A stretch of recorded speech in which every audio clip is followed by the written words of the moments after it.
एक तरफ उत्तर प्रदेश के मुख्यमंत्री माननीय योगी जी बिजली कर्मचारियों की प्रशंसा दूसरे राज्यों की धरती से कर रहे हैं, वहीं दूसरी ओर 1 फरवरी के केंद्रीय बजट में नया प्रावधान लाने की कोशिश सरकार द्वारा की जा रही है।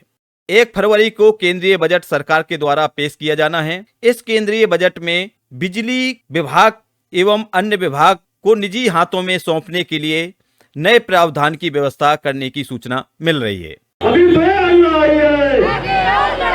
और सरकार को निजीकरण वापस लेने के लिए मजबूर करेंगे तो डट कर मुकाबला होगा और हम लोग जीतेंगे।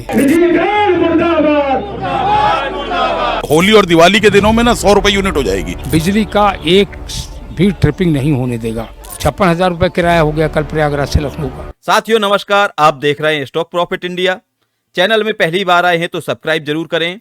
बिजली विभाग से संबंधित हर वो जानकारी हम इस चैनल के माध्यम से देते रहते हैं। करते हैं आज का वीडियो।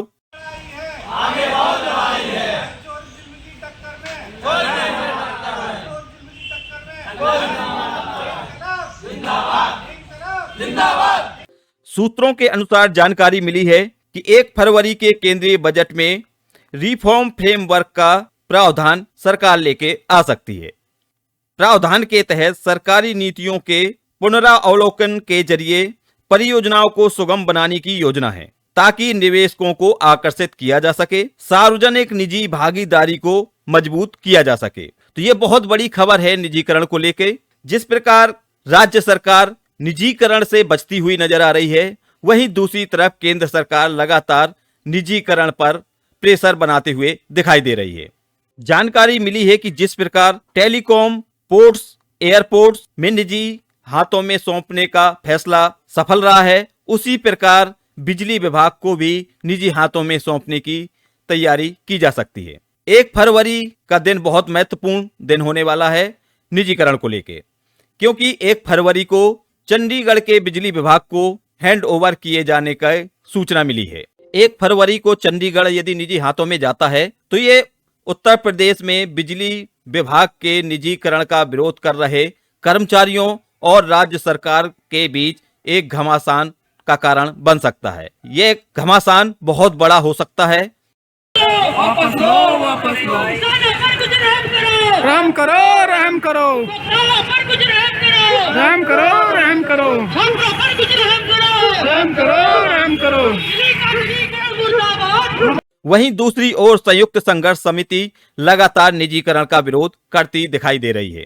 संयुक्त कर्मचारी संघ ने जानकारी दी है कि उत्तर प्रदेश, चंडीगढ़ और राजस्थान में बिजली के निजीकरण के विरोध में 31 जनवरी को देश भर में बिजली कर्मी विरोध प्रदर्शन करेंगे।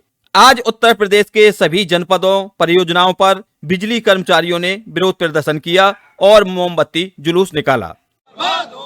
निजीकरण हो बर्बाद, हो बर्बाद, हो बर्बाद। न्याय करो या कुर्सी छोड़ो, कुर्सी छोड़ो, कुर्सी छोड़ो। न्याय करो या कुर्सी छोड़ो, कुर्सी छोड़ो, कुर्सी छोड़ो। भ्रष्ट प्रबंधन मुर्दाबाद, मुर्दाबाद, मुर्दाबाद। National coordination committee of electricity employees and engineers के निर्णय के अनुसार उत्तर प्रदेश, चंडीगढ़ और राजस्थान में बिजली के निजीकरण की चल रही प्रक्रिया के विरोध में देश के सभी जनपदों और परियोजनाओं मुख्यालयों पर विरोध प्रदर्शन किए गए। मुनाफे में चल रहे चंडीगढ़ के विद्युत विभाग को गोयनका ग्रुप की एमिनेंट इलेक्ट्रिक कंपनी को 1 फरवरी को सौंपने की तैयारी चल रही है, जिससे पूरे देश में बिजली कर्मचारियों में भारी गुस्सा व्याप्त है।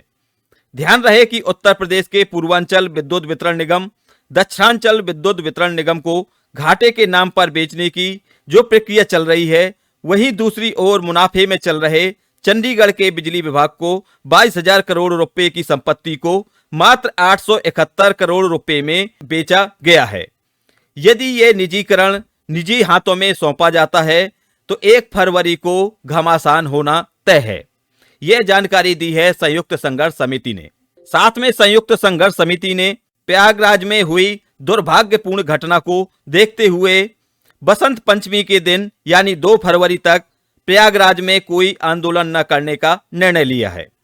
प्रयागराज के बिजली कर्मियों ने इतने बड़े हादसे के बाद जिस तरह महाकुंभ में मौनी अमावस्या के दिन निर्बाध बिजली आपूर्ति बनाए रखी, उसकी सराहना करते हुए संघर्ष समिति ने कहा है कि पूरे महाकुंभ के दौरान बिजली कर्मी श्रेष्ठतम बिजली आपूर्ति बनाए रखने हेतु संकल्पबद्ध हैं। वहीं आपको जानकारी होगी कि नासा के अंतरिक्ष केंद्र ने महाकुंभ की 75,000 से अधिक LED लाइटों से रोशन बिजली व्यवस्था की तस्वीरों को जारी किया है। ये अपने आप में एक अलौकिक छवि बनके निकल के आई है, तो ये अपने आप में एक इतिहास है। तो इस प्रकार की बिजली व्यवस्था का सारा श्रेय बिजली कर्मियों को जाता है।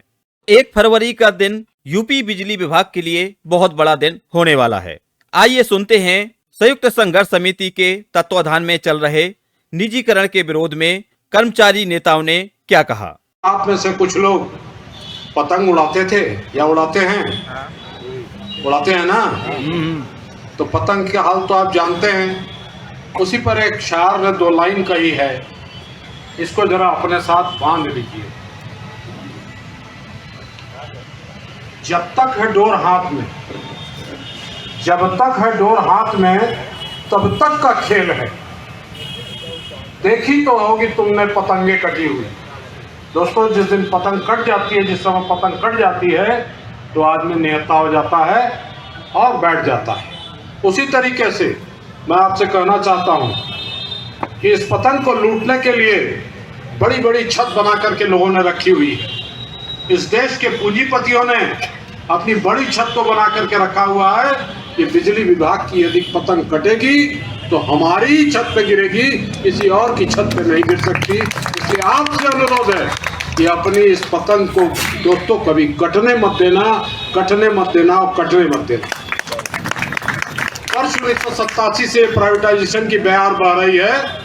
शायद कुछ लोगों को नहीं पता होगा, जो नए नए आए हैं, और जो पुराने हैं वो जानते हैं कि वर्ष 1987 में पटना में जब वाटेज कमेटी एक कंपनी आई थी, उसकी रिपोर्ट, वो कंसल्टेंट थी, उसकी रिपोर्ट आई थी और अक्षरंश उसी रिपोर्ट पर धीरे धीरे धीरे धीरे करके हमारा प्रदेश प्राइवेटाइजेशन की तरफ बढ़ता जा रहा।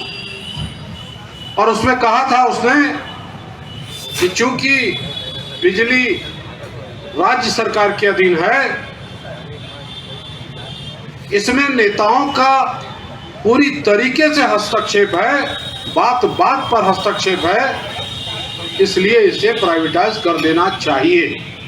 और बहुत मोटी रिपोर्ट थी, उस पूरी रिपोर्ट का विवरण आपके सामने रखते रखते घंटों बीत जाएगा, मगर मूल मंत्र यही था। और 1987 से लेकर आज तक जो रिपोर्ट उसने दी, उसके हिसाब से इस बिजली बोर्ड के ऊपर से राजनेताओं का नियंत्रण हटाने के बजाय इसको प्राइवेट सेक्टर में देने की बात होने लगी और चलने लगी, और हम भी लड़ते रहे और लगातार लड़ते लड़ते आज 37 साल हो गया। इसको आप सारे लोगों ने मिल करके 37 साल तक पीछे घसकाया है, और निश्चित रूप से 2024 में भी आप इसको पीछे घसकाने का काम करेंगे। 25 में भी यही हम। दोस्तों, हम चाहते हैं कि युवा साथी आगे आए, आकर के नेतृत्व करें, अपनी मांग को पुरजोर तरीके से रखें, जगह जगह तक अपनी आवाज पहुंचाएं, चाहे पब्लिक के पास हो, व्यापारियों के पास हो, नेताओं के पास हो, अपने कर्मचारियों के पास हो, उन सारे लोगों तक अपनी आवाज को पहुंचा करके इस आंदोलन को एक बड़े स्वरूप देने का काम करें। हालांकि पूरे उत्तर प्रदेश में जगह जगह पर जो धरना प्रदर्शन आपका 5:30 बजे के बाद हो रहा है, तो निश्चित रूप से ये सराहनीय कार्य आप कर रहे हैं। और इस पूरे देश की जनता को, पूरे देश में इस बात की चर्चा है कि उत्तर प्रदेश का कर्मचारी रोज शाम को अपना ड्यूटी समाप्त होने के पश्चात, कार्यालय समय के पश्चात अपने आंदोलन को करता है, और ये पूरा देश देख रहा है। निश्चित रूप से आपके इस कार्यक्रम की चारों तरफ सराहना हो रही है, और आप जीतेंगे, इसमें कोई दो राय नहीं है। दोस्तों,